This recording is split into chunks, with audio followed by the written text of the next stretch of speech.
je faisais l'agriculture, mais par moment ça ne marchait pas. C'est seulement les soins traditionnels que je connaissais un peu. Comment faire que ça se multiplie beaucoup là? Je ne connaissais pas. On gagne plus.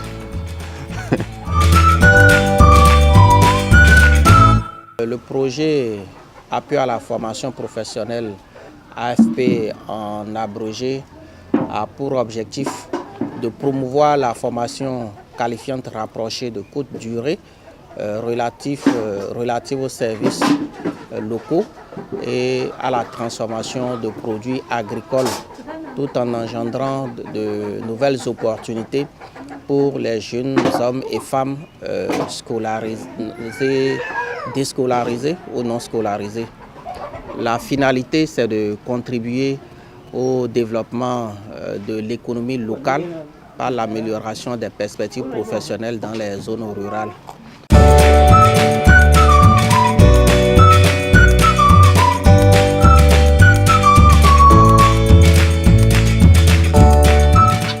C'est Helvetas qui lui-même est venu ici demander s'il y a des gens qui veulent faire de l'agriculture. Bon, comme on est en collaboration avec Helvetas à travers l'alphabétisation, on est toujours ensemble et on a posé nos besoins et c'est comme ça il a cherché aussi celui qui peut nous appuyer dans ce domaine. Puis, il a négocié avec un vétérinaire fermier qui s'appelle Baba Guilé, qui est de Lokossa, et c'est lui qui est venu nous appuyer en 2014. En Afrique, on n'a jamais séparé les espèces animales. Poulets, pintades, cabris, moutons, chiens, chats ont toujours dormi dans la même chambre, parfois avec l'homme. Et je crois qu'on a, avec 10 poules du village, on produit 300 poulets vivants en 6 mois. Dans les villages actuellement, la norme c'est 20-30 poulets par an si le paysan a 10 poules. C'est le rêve de tout paysan africain.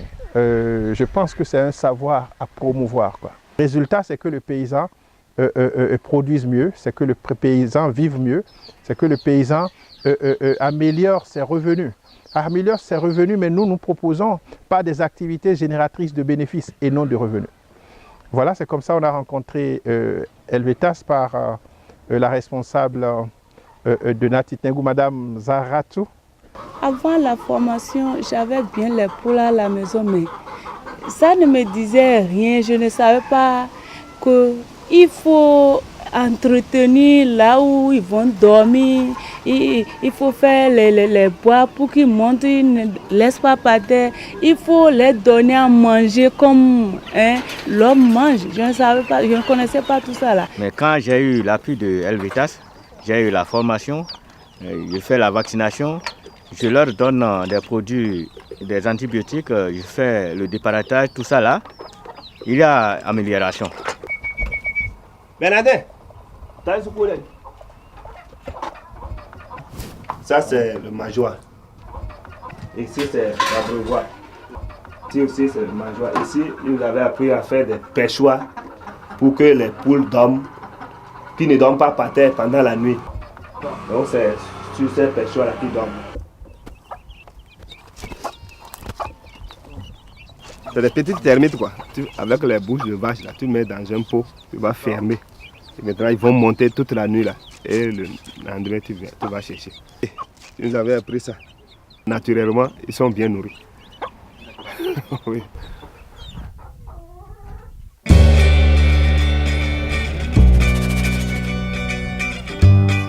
On a eu aussi une formation, surtout par Helvetas toujours, qui a été organisée dans la commune de Kobli pour nous appuyer dans la gestion des outils de l'entrepreneuriat.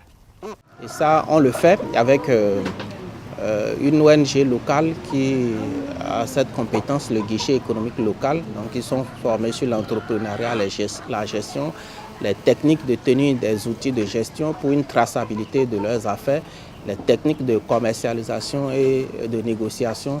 Vraiment, avant, on vendait dans le vide. On ne savait pas comment gérer nos ressources. Avec la formation qu'on a eue à Kobli, là où je suis maintenant, je sais combien j'ai vendu, je sais comment j'ai dépensé et ce qui me reste maintenant là. Si c'est zéro, je sais que c'est zéro.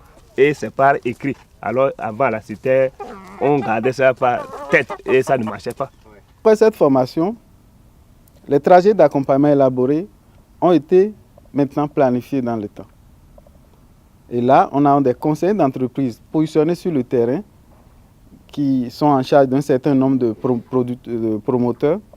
Et là, selon les échéances retenues, le travail à faire, ces conseillers d'entreprise appuient ces promoteurs dans leur activité à mentionner tout ce qu'ils font comme travail. Dans des outils de gestion, et cela leur permet d'avoir une idée de qu'est-ce que j'ai dépensé pour réaliser tel, de quoi j'ai besoin pour planifier mon travail, comment j'ai réalisé des bénéfices. Donc on commence par les appuyer progressivement à faire ce genre de choses. Et les formateurs, ils font le tour pour visiter, voir. Est-ce que le moment, comme ils nous ont appris le métier, est-ce qu'on est en train de travailler? Si on travaille, qu'est-ce qu'on a comme problème? Et ils nous rendent visite, les formateurs nous rendent visite. Parce que le risque, lorsque vous ne donnez pas cette formation, si le promoteur accède au financement, tout de suite, il peut juste au sortir de la structure de financement, aller au marché, s'acheter des lunettes, un poste téléviseur et tout ça là, pour se dire, bon, maintenant que je suis entrepreneur, voilà, ce n'est pas fini. Donc on a besoin de donner cet accompagnement là, pour que les gens apprennent à mieux gérer leur revenu. Et c'est tout ce paquet d'accompagnement là, naturellement avec les suivis que nous faisons, c'est tout ce paquet d'accompagnement là qui les amène à opérer cette transformation là au niveau soft, dans la mentalité d'abord. Je suis un entrepreneur et donc je dois me comporter comme un entrepreneur. Donc, je fais le bilan dans l'année. Auparavant, je ne pouvais même pas me dire que je peux gagner 50 000 francs. Alors que, avec leur arrivée maintenant, si au bout de l'année, je fais le bilan, si je manque, je vais gagner 350 000. Le restaurant, c'est mon mari qui gère là-bas. Est-ce que vous vendez votre poulet à votre mari? Ah, je vends, il achète. Et puis on fait la cuisine, on mange. Et si moi-même, je sais qu'on doit manger la viande et que lui n'a pas l'argent pour payer, je prends et puis je tire et puis je marque ça que c'est dette. C'est comme ça. Parce que Helvetas nous a appris que pour être un bon entrepreneur, rien ne doit sortir comme ça sans qu'on ne sache là où c'est parti et comment. Ça nous a beaucoup aidé. Parce qu'avant là, on ne savait pas combien j'ai dépensé, combien ça va rentrer. Mais maintenant, tout est écrit.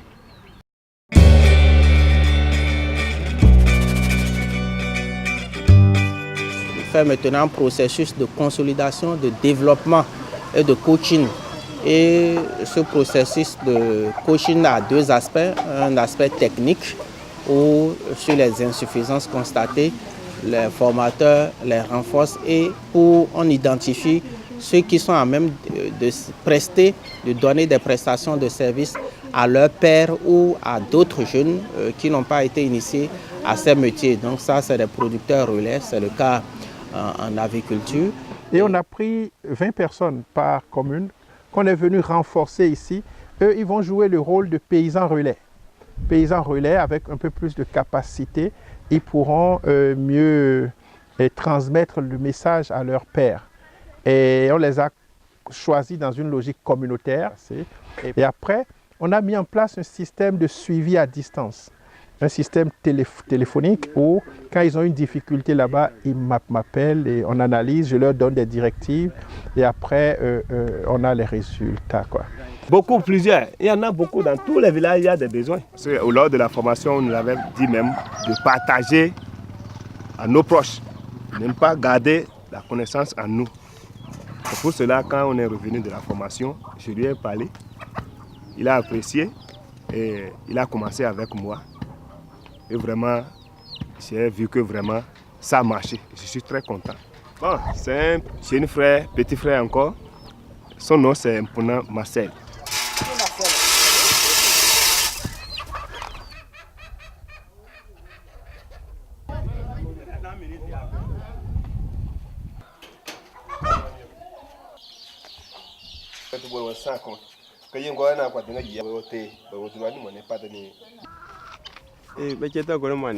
Avant même qu'on ne lui dise ce qu'il faut faire, il faisait l'élevage, mais ça ne marchait pas. Et quand après notre retour de la formation, on lui a donné les techniques, comment soigner les poulets pour que ça ne meure pas, il a appliqué, ça a marché, il est très content. Comme je l'avais dit là-bas, chaque fois quand j'apprends des nouvelles techniques, je viens lui transmettre. Parce qu'on est ensemble, je suis même son relais communautaire au niveau du centre de santé. Il nous a aidé, il nous a montré comment il faut faire. Et nous avons fait, puis ça s'améliore. Il a 21 6 ans.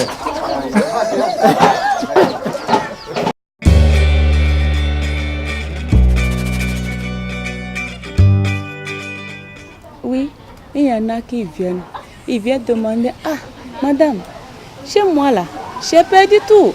J'avais ci, j'avais ça, j'avais ci, mais j'ai tout perdu. Je dis, comment tu as fait? Il dit, ah, c'est comme ça, comme l'habitude, on a l'habitude de faire, c'est comme ça. Il dit, ah, il y a une autre méthode qui est sortie maintenant là. Si les poussins ont né là, il y a un traitement qu'on fait avant de vacciner. Tu as fait ça? Il dit non. Je dis, viens, je vais te vendre les produits et te dire comment faire. Tu iras essayer voir. Au départ, avec Elvitas, la première formation, on était au nombre de 52. On a la formation, on sait comment traiter les animaux maintenant. Mais on a des difficultés à avoir des produits. Donc, nous sommes restés ensemble avec, nous étions à 3, qu'on s'est concerté. On a dit comme ça, parce que si on fait la commande de produits, les cabinets vétérinaires nous disent il faut avoir une signature ou bien un accord d'un agent vétérinaire, ou soit si nous sommes en coopérative, avec le nom de la coopérative, ils peuvent accepter nous vendre les produits. Et on a dit, donc ça là, on doit se mettre en coopérative. Même si c'est quelques personnes, même si nous ne sommes pas trop nombreux, nous sommes en coopérative, ça va nous permettre d'avoir des produits en stock et traiter au moment voulu nos animaux. Il y a eu des effets de démultiplication, de transfert de compétences en moyenne pour une personne formée, au moins environ 2 qu'ils arrivent à coacher. Et je dis souvent, si 5 millions de paysans béninois proposent 100 poulets supplémentaires au budget national, ça fait 1000 milliards de francs CFA. Si nous vendons chaque poulet à 2000 francs, quoi. Alors que le poulet dépasse ça. Ça fait 1000 milliards, banalement. Il y a des initiatives banales, hein, mais qui peuvent booster l'économie du pays.